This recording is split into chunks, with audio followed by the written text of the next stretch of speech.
चाषी भाई माने आम देशर मेरुदंड सेमानंकु प्रोत्साहित करबा आमर कर्तव्य बोली प्रकाश करिसेंती प्रधानमंत्री नरेंद्र मोदी। तमिलनाडुर कोयम्बाटूर ठारे जनसमावेश को संबोधित करी श्री मोदी चाषी उन्नतीकरण पई सरकार सबु प्रकार सहयोग करिवे बोली प्रकाश करथिले। एही परिप्रेक्षी रे भद्रक रानीताल स्थित कृषि विज्ञान केन्द्र रे एहर सीधा प्रसारण करा जायथिला, जेउथरे पाखापाखी 250 रु ऊर्ध्व चाषी भाई भौणी माने जोग देई एही कर्मशाला को सफल कराइथिले। निश्चित भाव में केंद्र सरकार तरफ पीएम किसान योजना आज गोटे पार्ट आज बंटन कराम जिलार भद्रक प्राय 1,57,000 1,57,000 पाखापाखि 1,57,000 चाषी आज उपकृत हे। आकाउंट को सीधा सड़क 2,000 टका आज आकाउंट में भर्ती हम।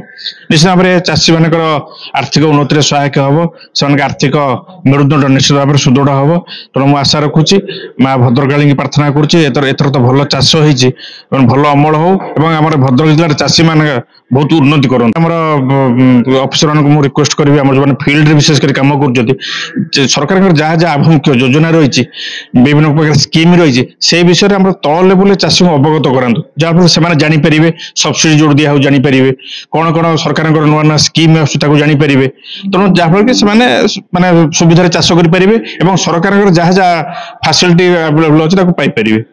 कृषि विज्ञान केन्द्र रानीताल वरिष्ठ वैज्ञानिक एवं मुख्य डॉक्टर संजय कुमार महांती अध्यक्षतार मुख्य अतिथि भाव सहकारी जिलापाल रवि नारायण साहू, सम्मानित अतिथि भाव मुख्य जिला कृषि अधिकारी द्विजय सेठी, एफडीएम राजीव कुमार, उद्यान कृषि विभाग सहकारी निर्देशक हृदय रंजन जेना, कृषि जिला अधिकारी शशिभूषण महापात्र प्रमुख जोगदे कृषक माननकु उत्साहित करबा सह कृतज्ञता ज्ञापन करथिले।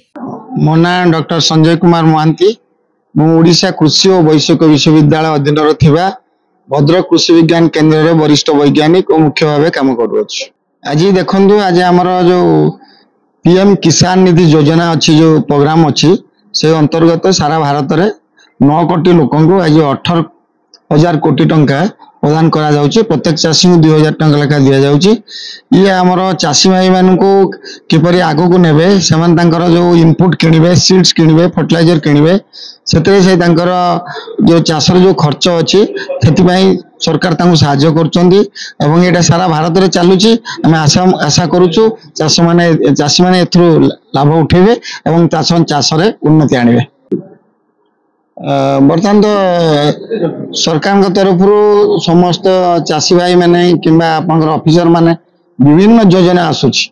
एवं आपनकर देखिए ओडिशा मुख्यमंत्री कृषि उद्योग योजना अच्छी जो 123टा प्रोजेक्ट दिया जायछि एवं चाषी मान को विभिन्न योजना रे किपरि आपण शामिल हो पारिबे एवं सेते जो सब्सिडी अछि एभेल करि पारिबे, नूतन ज्ञान कौशल नहीं आगु को बढ़ी पारिबे एवं तांकर जीविकार उन्नति मानर उन्नति आनी पारिबे सेति चेष्टा चली एवं समस्त चाषी भाई मान को सेमानकर आय किपरि द्विगुण हो पारिबो सेति विभिन्न ज्ञान कौशल चाषी मान प्रदान करा जाउछि। बर्तमान देखंदो बर्तमान जो जलवायु परिवर्तन चाषी मान पाखे एक मुख्य समस्या एवं से जो जलवायु परिवर्तन परिप्रेक्षी में आमको एमती कृषि कार्य को अपना पड़ो जद्वारा कि क्लाइमेट रेजिलिएंट एग्रीकल्चर माने जलवायु परिवर्तन को किपरि प्रतिहत करिपरिबा से विषय में विभिन्न तालीम दि जाउची, गवेषणा करा जाउची एवं चाषी मान को कहुची जे आपण माने एमती चाष करंतु जेपरी जिते जलवायु परिवर्तन हेले से फायदा पाइपर ता सहित आपण मार्केट को देखिक आप चाष करूँ मार्केट ड्रिवेन एग्रीकल्चर कारण जो समय आम मार्केट डिमांड अच्छी जो चाषी चाष कर 2 पैसा लाभ अधिका पाइपर। कृषि विज्ञान केन्द्र विभागीय अधिकारी वैज्ञानिक डॉक्टर विजयलक्ष्मी महंत, डॉक्टर ज्योत्स्नाराणी महारणा, कार्यक्रम सहायक डॉक्टर गयाधर शियाल और शुभेन्दु कुमार जेना सुशांत कुमार सिंह और फार्म मैनेजर मंटू चौधरी प्रमुखों सह कर्मचारी और सदस्य गण समस्त कार्यक्रम को सुचारू रूपे परिचालना करथिले। भद्रक प्रभात विजयଙ୍କ रिपोर्ट आरसीएन ओडिया।